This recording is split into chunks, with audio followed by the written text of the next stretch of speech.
Dungeons & Dragons has undergone a renaissance in the public eye. With the widely accessible 5th edition, shows like The Adventure Zone or Critical Role, and popular YouTubers making careers out of talking about it, this high fantasy role-playing game is arguably more popular now than ever. But D&D has been around long before 5th edition. The game was initially designed in the early 70s, and has been inspiring other people to create their own fantasy stories for decades since then. One of the best received and most popular editions of D&D prior to the mainstream explosion that happened with 5e was Dungeons & Dragons 3.5th edition. Released in 2003, this was a revised version of the 3rd edition rulebook. While this edition consisted of mostly minor changes, the expansions added managed to grab hold of an entire generation of tabletop gamers.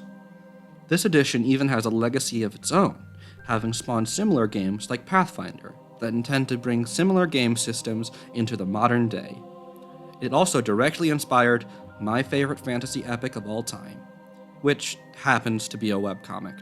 Now, I know what's probably the first thing that comes into your head when you think of webcomics. Let's just say that outside of a select few, they don't really have the best reputation when it comes to good storytelling or critical reception or quality of art. And that kind of stinks because webcomics are an interesting and creative medium that have a culture all to their own. Some really amazing stuff that has been really important to me has come from webcomics. And one of the webcomics that I love the most happens to be The Order of the Stick. Starting in 2003, The Order of the Stick is a webcomic that follows a group of adventurers as they trawl through a dungeon, make references to the rules of D&D, crack jokes about each other's character alignments, and break the fourth wall. Typical fantasy gamer webcomic stuff. It also has a complex, absorbing plot of intrigue and earth-shaking stakes. It has characters with arcs that blossom and intertwine and explode into their final forms. It has humor that continuously makes me laugh, references that tend not to be intrusive, and character dynamics that serve the plot and humor rather than obstructing it. It's an exemplar of story structure, and in my opinion, it is the best story based on Dungeons & Dragons out there. Now, that's a hefty claim to back up, but I'm more than willing to do so. I will die on this hill. First off, I have to address something that applies to almost every webcomic. The beginning of The Order of the Stick is, well, it's not necessarily bad, but it's not necessarily the same quality as the stuff that comes after it. The humor is very typical of game-based webcomics, and there's very little story to connect the jokes. But I can't really recommend that you skip the first arc either, because it sets up a number of important things for the comic. This is a really common thing when it comes to a lot of webcomics. Often the art or writing isn't quite to the quality of the later series, but is still required due to things setting up initially. This might turn people away from The Order of the Stick, but if you can stick with it, the improvement of the story is exponential. So how does OOTS surpass all other stories based on Dungeons & Dragons? Well, while that is always going to be a matter of personal taste, I can think of 2 reasons why. Number 1, due to only having one person in charge of the narrative, the author, Rich Burlew, has an amazing amount of control over his story and the characters.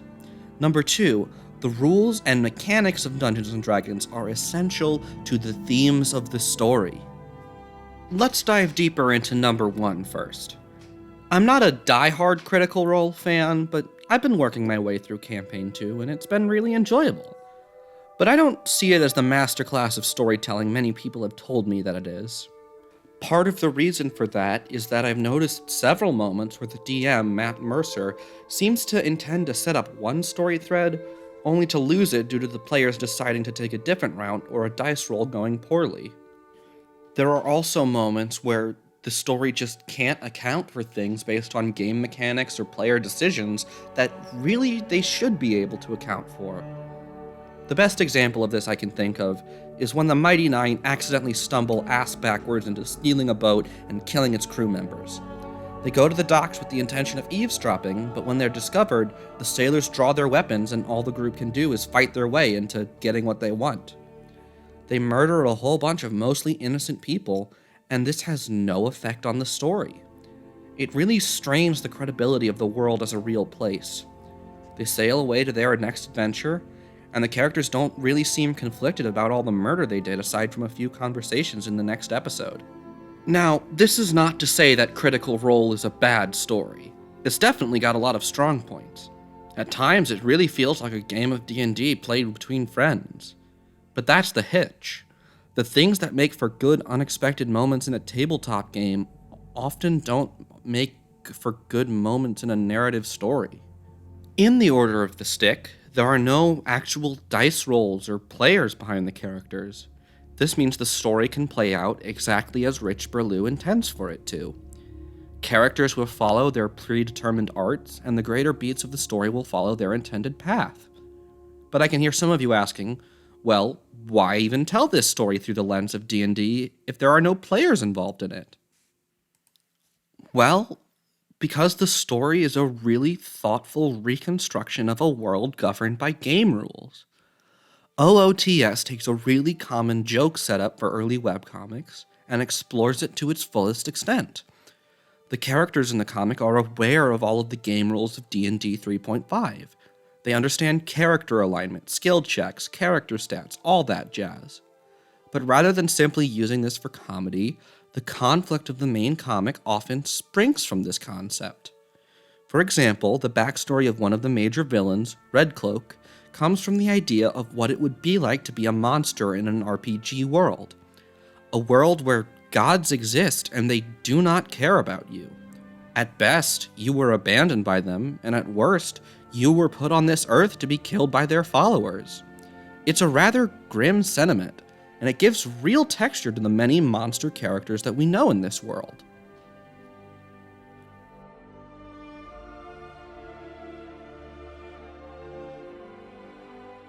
By examining this aspect of Dungeons & Dragons in depth, the story stops just using game mechanics as meta-humor, and instead examines what the value and purpose of those mechanics are for storytelling.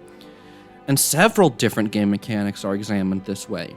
The existence of gods and an afterlife, resurrection, adventuring parties, saving throws, magical items, class systems, all of these concepts are examined to their most logical conclusion.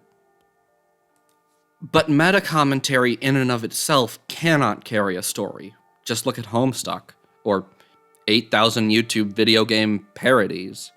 Ultimately, if the narrative is lacking, the comic will flounder into nothingness. And thankfully, OOTS is really wonderful in terms of character and story progression.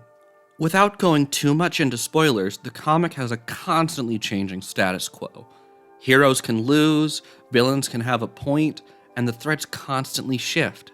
Side quests have unexpected consequences that come back hundreds of pages later.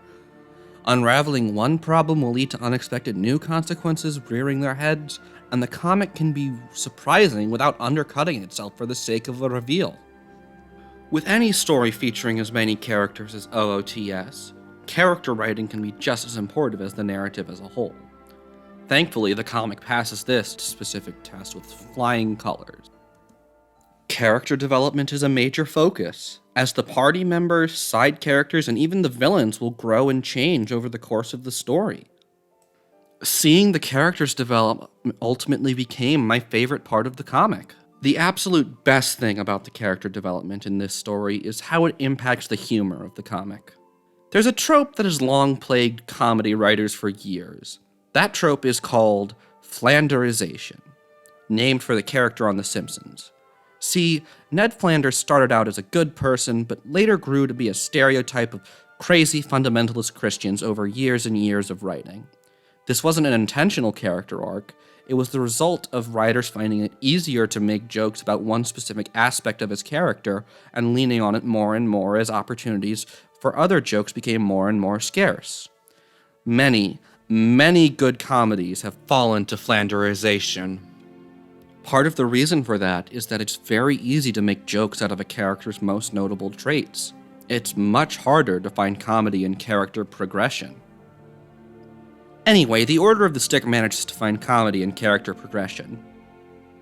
In this comic, very rarely is comedy an obstruction to the character's self-actualization. Often it serves as a supplement to it. Elon starts the comic as a trusting dumbass, and while he never really becomes smart, he learns to take things more seriously. On the other side of the coin, Roy starts the comic as a hard-nosed straight edge, but as he learns to trust the team more, he loosens up and becomes a much funnier character. Every member of the Order has a similarly enjoyable arc, some of which I can't get into without massive spoilers. But the comedy in these sections can come from the characters' struggle to improve and their new demeanors. Really, it's hard to go into without ruining it for everyone, which is kind of why I'm repeating myself, but you'll have to trust me on this one. It's really good. I could talk about this comic for hours, so I think I will. The Order of the Stick is my favorite D&D story. It's also one of my favorite high fantasy epics, has some of my favorite characters, and consistently makes me laugh. I am thoroughly engrossed in Rich Burlew's world. So I'm gonna spend a decent amount of time on this site and on Earth in general trying to get people to read it. If nothing else, I hope this video inspires you to take a chance on something you would otherwise dismiss. This probably won't be the last video that I make on this webcomic, but I hope it can serve as just sort of a general recommendation with more spoilery or specific stuff coming in later videos. Sorry for using clickbait in the title, I hope you didn't mind it too much. Either way, go out there and read The Order of the Stick. Thank you for watching.